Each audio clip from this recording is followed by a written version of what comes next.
திருச்சிற்றம்பலம். தென்னாருடைய சிவனையை போற்றி, எந்நாட்டவருக்கும் இறைவா போற்றி. அனைவருக்கும் வணக்கம். நாம 2024ஆம் ஆண்டு சனி பகவானுடைய வக்ர பயிற்சி பலன்களை பத்தி தான் நம்ம முழுமையா இந்த வீடியோல பார்க்கலாம். சனி பகவான் ஜூன் மாதம் 29ஆம் தேதியிலிருந்து நவம்பர் மாதம் 15ஆம் தேதி வரைக்கும் வக்ரமாகிறார்.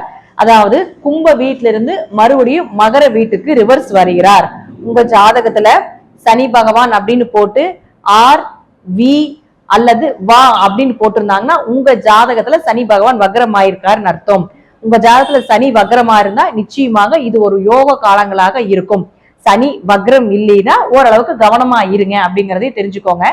சனியே வக்ரமாகிறார் அப்படின்னு பாத்துட்டீங்கன்னா முற்பிரிவில நீங்க யாருக்கும் தொழிலை கத்து கொடுக்காம இருக்கிறது, வேலையை கொடுத்துட்டு அதற்குண்டான ஊதியத்தை கொடுக்காம இருக்கிறது, தாய் தந்தையரை கவனிக்காம இருக்கிறது, அதே போல ஊனமுற்றோர்கள் முதியோர்களோட சாபத்தை வாங்குறதுனால இந்த பிரிவுல சனி வக்ரமாகிறார். அப்ப சனி வக்ரம் ஆனாலே நீங்க அதற்குண்டான இந்த மாதிரி ஒரு நன்மைகளை, இப்ப நான் சொன்னேன் இல்லைங்களா, இந்த விஷயத்துல நன்மைகளை செய்தால் மட்டுமே அந்த வக்ரத்திற்குண்டான அந்த பாவ கர்ம மூட்டை குறையும். ஒண்ணு. ரெண்டாவது, ஜூன் மாதம் 29ஆம் தேதியிலிருந்து நவம்பர் மாதம் 15ஆம் தேதி வரைக்கும் பிறக்கக்கூடிய குழந்தைகள் எல்லாத்துக்குமே சனி வக்ரமாக தான் இருப்பார். அதனால நீங்க ஆரம்பத்திலே வழிபாடுகள் மூலமாக நீங்க கண்டிப்பாக செயல்படுத்திக் கொள்ளுங்கள். சனி பகவான் அப்படின்னாலே தேவாதி தேவர்கள் 33 கோடி தேவர்களும் பயந்து அஞ்சி நடுங்குவாங்க. சிவபெருமானே இளைய சனி காலகட்டங்கள்ல ஓடி ஒளிந்த காலம் அப்படிங்கிறது நமக்கு எல்லாத்துக்குமே தெரியும். மறுபடியும் அன்னபூரணி கட்ட அன்னம் வாங்கிதான் அவருடைய அந்த தரித்திரத்தை நீக்கி கொண்டார் அப்படிங்கிறது உண்மை. அதனால நீங்களும் இந்த சனி பகவானுடைய வக்ர காலத்துல கொஞ்சம் கவனமாக இருந்து செயல்படுத்தி கொள்ளுங்கள். சனி வக்ரம் ஆனாலே கோபமாகிறார் அப்படிங்கிறது அமைப்பு. ஏன்னா இங்க இருந்தாலும் அவர் இங்கதான் இருப்பார். ஆனாலும் இங்க வரும்போது அவருடைய கோப பார்வை எல்லாத்து மேல படும் பொழுது நீங்க எந்தெந்த இடத்தை இந்த ஸ்டார் போட்டிருக்கக்கூடிய கட்டத்துல என்னென்ன கிரகங்கள் இருக்கோ அந்த இடத்தில் இருக்கக்கூடிய உறவுகள் மூலமாகவும் அந்த இடத்தில் இருக்கக்கூடிய பாவகங்கள் மூலமாகவும் ஒரு பாதிப்பையும் ஒரு அனுபவத்தையும் நிச்சயமாக ஏற்படுத்தி கொடுத்து விட்டு தான் போவார். சனி தொழில்காரகன் அப்படிங்கிறதுனால யாருடைய ஜாதகத்துல சனி வக்ரமாகுதோ கடுமையா உழைப்பீங்க, ஆனா அதற்குண்டான ஊதியம் கிடைக்காது. அதே போல இப்ப பிறக்கக்கூடிய குழந்தைகளுக்கும் அதே போல அமைப்பு தான். சோ உங்களுக்கு மூளை செலவை மட்டும்தான், உங்க மூளைக்கு தான் வேலை. நீங்க கடினமா உழைப்ப போட்டீங்கன்னா உங்களுக்கு பெயர் புகழ் மதிப்பு அதற்குண்டான ஒரு ஊதியமும் நிச்சயமா கொடுக்க மாட்டாங்க. நீங்க முதல்லயே இதற்குண்டான சாபத்தை வாங்கினதுனால இது இப்படிதான் இருக்கும் அப்படிங்கறத தெரிஞ்சுட்டு உங்களுக்கு இப்ப ஒவ்வொரு ராசிக்கும் எந்த மாதிரி சனி பகவான் பலனை கொடுப்பாரு, இறுதியாக அதற்குண்டான பரிகாரங்கள் என்ன செய்தால் சனி பகவான் பிரீத்தி ஆவாரு அப்படிங்கறதை நாம இப்போ ஒரு ராசி மூலமாக நம்ம பார்க்கலாம். மிதுன ராசிக்குண்டான சனி பகவானுடைய வக்ர பயிற்சி பலன்கள் அப்படிங்கறத பார்க்கலாம். மிதுன ராசிக்கு சனி பகவான் முதல்ல உங்களுக்கு 9ஆம் இடத்துல இருக்கார், அதாவது பாக்கி ஸ்தானத்துல இருக்கார். 9ஆம் இடம் அப்படிங்கிறது தந்தை, பூர்வீகம், உயர்கல்வி, கோவில் கட்டுமான பணி, நல்ல குரு அமைவது, இதெல்லாமே 9ஆம் இடம் தான். அப்ப அந்த இடத்துல சனி பகவான் இருக்கும் பொழுது இது சார்ந்த சில பிரச்சனைகளை கொடுத்துட்டு இருப்பார். இப்போ 2 ஜாதகமா நம்ம பிரிக்கணும். ஒண்ணு சனி வக்ரமான ஜாதகம், இன்னொன்னு சனி வக்ரம் இல்லாத ஜாதகம். உங்க ஜாதகம் சனி வக்ரமா இல்லையான்னு உங்க ஜாதகத்துல பாத்துக்கோங்க. சனி வக்ரமாக இருந்தால் இந்த ஜூன் மாதம் 29 நவம்பர் மாதம் 15ஆம் தேதி வரைக்கும் உங்களுக்கு பூர்வீகம் சார்ந்த சொத்துக்கள் உங்களுக்கு ஏதாவது மூவ் பண்ணீங்கன்னா கண்டிப்பாக கிடைப்பதற்குண்டான வாய்ப்புகள் உண்டு. நல்ல குரு அமையும். அதே போல உயர்கல்வி சார்ந்த படிப்பு ஏதாவது தடை தாமதங்களோட இருக்கு அப்படின்னா இந்த காலகட்டங்களை மூவ் பண்ணுங்க. நல்ல வேலை வாய்ப்போட கிடைக்கக்கூடிய, அதாவது உயர்கல்வியிலேயே சிறந்த நீங்க யோசிக்க முடியாத அளவுக்கு நல்ல பயிற்சியாளர்களோட கிடைக்கக்கூடிய ஒரு நல்ல காலேஜ் கிடைப்பதற்குண்டான வாய்ப்புகள் உண்டு. பிளேஸ்மெண்ட்ல இருந்து எல்லாமே உங்களுக்கு ஓவராலா டோட்டலா வர்றதுக்கு உண்டான வாய்ப்புகளும் உண்டு. அடுத்து பாருங்க, 9ஆம் இடம் அப்படிங்கிறது கோவில் கட்டுமான பணின்னு சொல்றோம். அப்ப கோவில் வழிபாடு, கோவில் கட்டுவதற்குண்டான அமைப்பு, இது எல்லாமே நிச்சயமாக இந்த காலகட்டங்களில் சனி பகவான் ஏற்படுத்தி கொடுப்பார். அடுத்து இங்க இருந்தாலும் அவர் இந்த இடத்துக்கு 8ஆம் இடத்துக்கு தொடர்பை ஏற்படுத்தி கொள்வார். அப்ப 8ஆம் இடங்கிறது மறைமுக பணம் சொல்றோம் இல்லைங்களா. அப்போ ஷேர் மார்க்கெட்டு, எம்எல்எம், சீட்டு, இது போல ஏதாவது விஷயத்துல நீங்க இருக்கீங்க அப்படின்னா இப்போ உங்களுக்கு அது சார்ந்த விஷயங்கள் வரும். ஆனாலும் இது உங்களுக்கு 8ஆம் இடத்தில் இருக்கும் பொழுது அஷ்டம சனியாக வேலை செய்யறதுனால கொஞ்சம் கவனமாக பணம் இறக்க வேண்டும்.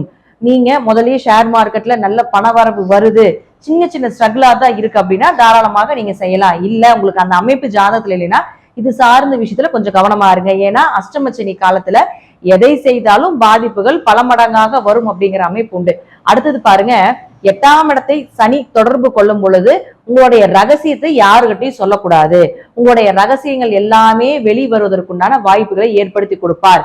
இரவு நேர பயணத்தை கொஞ்சம் கவனமாக செலுத்த வேண்டும் அப்படிங்கிறது கொஞ்சம் நீங்க கவனமா பாத்துக்கோங்க. அடுத்தது பாருங்க, சனி வக்ரம் இல்லாத ஜாதகம். இப்ப சனி வக்ரம் இல்ல உங்க ஜாதகத்துல அப்படின்னா நிச்சயமாக இந்த 9ஆம் இடத்தில் இருக்கக்கூடிய சனி 8க்கு வரும் பொழுது தந்தைக்கும் உங்களுக்கும் நிறைய கருத்து வேறுபாடுகளை கொடுப்பார். சில பிரச்சனைகள் மூலமாக, பூர்வீக சொத்துக்கள் சம்பந்தப்பட்ட பிரச்சனைகள் மூலமாக ஒரு சின்ன பிரிவினைகளையும் ஏற்படுத்தி கொடுப்பதற்குண்டான வாய்ப்பை கொடுப்பார். இந்த காலகட்டங்கள்ல உயர்கல்வி சார்ந்த விஷயங்கள், அதே போல ஒரு நண்பர்கள், தொழில் சார்ந்த விஷயங்கள், இதுல எல்லாமே கொஞ்சம் கவனமாக இருக்க வேண்டும். ஏன்னா சனி இங்க இருந்தாலும் உங்களுடைய 10ஆம் இடத்தை பார்க்கறதுனால தொழில கொஞ்சம் ஏற்ற இறக்கங்கள், தொழில இன்வெஸ்ட்மெண்ட் பண்றதுல கொஞ்சம் கவனமா செயல்படுத்துறது, இது எல்லாமே நிச்சயமாக சனி பகவான் ஏற்படுத்தி கொடுப்பார். சோ நீங்க இன்வெஸ்ட்மெண்ட்ல மட்டும் கொஞ்சம் கவனமாக இருந்து இந்த மிதுன ராசிக்காரர்கள் நீங்க கவனமாக செலுத்த வேண்டும். ஏன்னா அஷ்டமச்சனி உங்களுக்கு முதலே நடந்திருக்க போது எவ்வளவு கஷ்டப்பட்டிருப்பீங்க அப்படிங்கிறது உங்களுக்கு முதலே தெரியும். அதனால நீங்க இந்த காலகட்டங்களில் என்னென்ன பண்ணணும் அப்படிங்கறத நிறைய அனுபவத்தை கொடுத்திருப்பார். சோ அதை பார்த்து கொஞ்சம் செயல்படுத்தி கொண்டு போறது அப்படிங்கிறது உங்களுடைய கையில தான் இருக்கு. சனி வக்ரமாக இல்லாதவங்க கொஞ்சம் இன்னும் கவனமாக இருந்து செயல்படுத்த வேண்டும் அப்படிங்கிறது முற்றிலும் உண்மையான ஒரு விஷயம். முடிஞ்ச வரைக்கும் இரவு நேரத்துல மற்றவர்களை பத்தி பேசுறது, நண்பர்கள் கிட்ட கொஞ்சம் கவனமாக இருப்பது, உங்களுடைய கணவன் அல்லது உங்களுடைய மனைவி உறவுகள் கிட்டையும் இந்த ஒரு 5 மாத காலங்கள் கவனமாக இருக்க வேண்டும் அப்படிங்கறதை தெரிஞ்சுக்கோங்க. அடுத்தது, இப்போ இது வக்ரமா இருக்கக்கூடியவர்களுக்கும் வக்ரம் இல்லாதவங்களுக்கும் நான் பலன் சொல்லிட்டேன். இப்போ சனி பகவான் இந்த ஸ்டார் போட்டிருக்கக்கூடிய கட்டத்தை பார்ப்பார். அப்போ பொதுவா அந்த கட்டத்துல என்னென்ன கிரகங்கள் இருக்கின்றதோ அதனுடைய தன்மைகள் கொஞ்சம் குறையும். அதே போல உங்களுக்கு ஒரு பாதிப்பையும் கொடுத்து ஒரு அனுபவத்தையும் நிச்சயமாக கொடுப்பார். இப்ப இந்த கட்டத்திற்கு உண்டான ஒரு என்ன பலன் அப்படிங்கறத நான் சொல்லிடுறேன். இப்ப மிதுன ராசியை பொறுத்த வரைக்கும் பாத்தீங்கன்னா எங்க தொடர்பு கொள்கிறார் அப்படின்னா உங்களுடைய ராசிக்கு 2ஆம் இடத்தை தொடர்பு கொள்கிறார். அப்ப 2ஆம் இடம் அப்படிங்கிறது உங்களுடைய பேச்சு, யாருகிட்டையும் பேசுறப்ப கவனமா இருக்க வேண்டும். யாருக்கு வாக்கு கொடுக்காதீங்க, ஜாமீன் கையெழுத்து போட்டு இந்த காலகட்டங்கள்ல போட்டுறாதீங்க. அடுத்தது 3ஆம் இடத்தை தொடர்பு கொள்கிறார். உங்களுடைய கூட பிறந்தவங்க கிட்ட கொஞ்சம் கவனமாக இருக்க வேண்டும். அதே போல பணம் கொடுக்கல் வாங்கலே கவனமா இருங்க. தைரியம் கொஞ்சம் குறைவதற்குண்டான வாய்ப்புகள் உண்டு. அடுத்து 6ஆம் இடத்தை பார்க்கிறார். இந்த காலகட்டங்கள்ல நோய் அதிகமாகிறதுக்குண்டான வாய்ப்புகளும் உண்டு. அதே போல கடன் வாங்கி ஏதாவது செய்யணும் அப்படிங்கிற ஒரு சூழ்நிலைகளும் கண்டிப்பாக கொடுத்து விடுவார். அல்லது வம்பு வழக்குகளோ, வேலையில் 6ஆம் இடங்கிறது வேலையில ஏதாவது ஒரு பிரச்சனைகளோ, ஒரு வேலை மாற்றத்தையோ கொடுப்பதற்குண்டான வாய்ப்பும் உண்டு. அடுத்து பாருங்க, சனி பகவான் உங்களுக்கு 8ஆம் இடத்தை தொடர்பு கொள்கிறார், 9ஆம் இடத்தையும் தொடர்பு கொள்கிறார், 10ஆம் இடத்தையும் தொடர்பு கொள்கிறார்.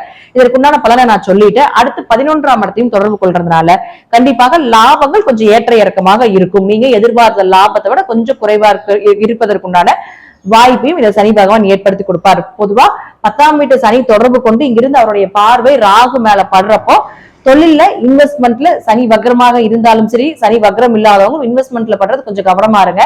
சனி வக்ரம் ஆனவங்க பெருசா இன்வெஸ்ட்மெண்ட் பண்ண மாட்டீங்க. ஆனா தொழில் நிலையில கடுமையான உழைப்பை போட வேண்டிய ஒரு சூழ்நிலைகள் இருப்பதற்குண்டான வாய்ப்பு இந்த 5 மாத காலத்துல ஏற்படுது. நான் சொல்லக்கூடியது பொது பலனாக இருக்கு. உங்க தசாபுத்திப்படி சனி எங்கிருக்கின்றார், மற்றபடி சனி இந்த இடத்துல இருக்கக்கூடிய எந்தெந்த கிரகத்தை பார்க்கிறார் அப்படிங்கறத பொறுத்து தான் நான் சொல்லக்கூடிய கருத்துக்கள் சிறிது மாறுபடலாம். இப்ப இதற்கு என்ன வழிபாடுகள் பண்ணலாம் அப்படிங்கறத நம்ம பார்க்கலாம். திருநள்ளாறு சென்று வருவது, குச்சனூர் சனி பகவானை வழிபாடு செய்வது, ஊனமுற்றவர்களுக்கு உதவி செய்வது, சனி பகவான் அப்படின்னா வயதானவர்கள் சொல்றோம், வயதானவர்களுக்கு உதவி செய்வது, அதே போல தாய் தந்தையர் காலத்துல அவங்களுக்கு உதவியா இருப்பது, இது போல செயல்களை செய்யும் பொழுது சனி பகவானுடைய தாக்கங்கள் குறையும். அதே போல சிவன் கோவிலுக்கு போனீங்கன்னா கண்டிப்பாக கால பைரவருக்கு வழிபாடு செய்வது, அதே போல சனி பகவானுக்கு வழிபாடு செய்யக்கூடிய ஒரு சூழ்நிலைகள் இதெல்லாமே நீங்க ஏற்படுத்திக் கொள்ளுங்க. அதிகமா சிவன் கோயிலுக்கு இந்த காலகட்டங்களில் போகும் பொழுது சனி பகவானுடைய பாதிப்பு நிச்சயமாக குறைக்கப்படும். அன்னதானம் செய்வது, அஷ்டமி வழிபாடு செய்வது, அன்னதானத்தின் மூலமாக பல பிறவிகளினுடைய கர்ம மூட்டைகள் குறையும் அப்படிங்கிறது நம்ம சாஸ்திரத்துல இருக்கு. அப்போ உங்களால முடிஞ்ச ஒருத்தருக்காவது சனிக்கிழமை தோறும் அன்னதானம் செய்வது இதெல்லாமே நீங்க பாத்துக்கோங்க. ஏன்னா சனிக்கிழமை எல்லாருமே சனிக்கிழமையே போய் அன்னதானம் பண்றாங்க. அதனால முடிந்த அளவுக்கு இல்லாதவங்களுக்கு செய்யுங்க. இப்ப நம்ம பாத்துட்டோம்னா கோயிலுக்கு வெளியே ஒரு 10 பேர் இருந்தாங்கன்னா 10 பேர் 10 பேக்கெட் வச்சிருக்காங்க. அடுத்த நாள் காலையில நிறைய வேஸ்டேஜ் தான் ஆகுது. அதனால இல்லாதவங்களுக்கு கொடுப்பது, உங்க பக்கத்து வீட்டுக்காரங்க, மாசமாக இருக்கக்கூடிய பெண்களுக்கு கொடுப்பது, ரொம்ப ஏழையா இருக்காங்க அவர்களுக்கு ஏதாவது ஒரு பண உதவி செய்வது, இதெல்லாமே சனி பகவானுடைய தாக்கத்தை முற்றிலும் குறைத்து கொடுக்கக்கூடிய ஒரு பரிகாரமாக நிச்சயமாக செயல்படும். இந்த வழிபாடுகள் எல்லாமே செய்யும் பொழுது சனி பகவான் நிச்சயமாக உங்களுக்கு பெரிய அளவுக்கு பாதிப்புகளை கொடுக்க மாட்டார். நன்றி. மீண்டும் ஒரு நல்ல பதிவுல சந்திக்கலாம். திருச்சிற்றம்பலம், தில்லையம்பலம், ஸ்ரீ நரசிம்மர் திருவடிகளே சரணம்.